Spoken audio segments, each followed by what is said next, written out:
A'udzu billahi minasyaitonir rajim. Bismillahirrahmanirrahim.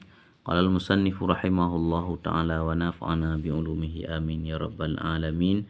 Rabbi shrah li sadri wa yassir li amri wahlul 'uqdatam min lisani yafqahu qawli. Hadis yang kedua dalam kitab Matan Arba'in adalah tentang iman, Islam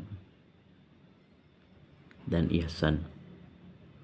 Sayyidina Umar bin Khattab radhiyallahu an mengatakan bahwa pada suatu hari kami duduk bersama Rasulullah sallallahu alaihi wasallam.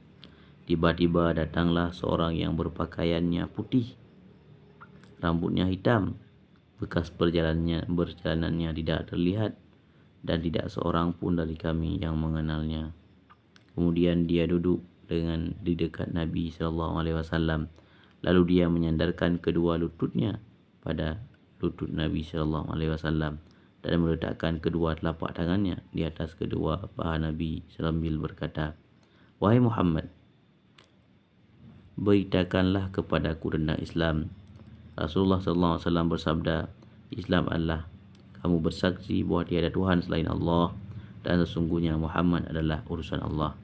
Kamu mendirikan salat, menunaikan zakat, berpuasa pada bulan Ramadan dan berhaji ke Baitullah jika kamu telah mampu."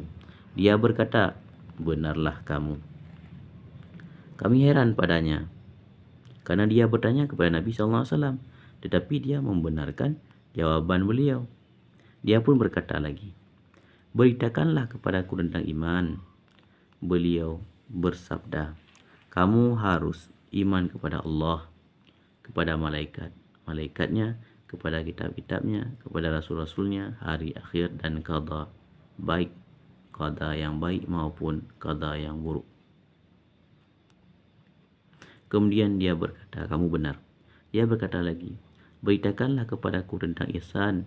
Rasulullah sallallahu alaihi wasallam bersabda, "Kamu harus beribadat kepada Allah seolah-olah kamu melihatnya."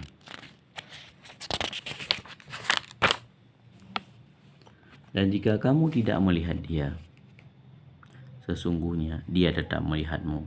Kemudian dia berkata lagi, "Beritakanlah kepadaku tentang sa'ah ataupun kiamat." Rasulullah SAW bersabda, yang ditanya tidak lebih mengetahui dari yang bertanya. Dia pun berkata, "Beritakanlah kepadaku tanda-tanda kiamat." Kemudian Nabi SAW bersabda, seorang budak perempuan melahirkan majikannya, orang-orang yang tidak beralas kaki dan bertelanjang, fakir saling bersaing dalam meninggikan bangunan, kemudian orang itu pergi. Rasulullah SAW diam beberapa lama, kemudian beliau bersabda, "Wahai Umar, apakah kamu mengetahui orang yang bertanya itu?" Umar berkata, "Allah dan Rasulnya lebih mengetahui." Rasulullah SAW bersabda, "Sesungguhnya dia adalah Jibril. Dia datang kepadamu untuk mengajarkan agama kalian." Hadis riwayat Muslim. Wallahu a'lam bishawab wa ilaihil marji wal ma'ab. Hadanallahu wa iyyakum ajmain. Assalamualaikum warahmatullahi wabarakatuh.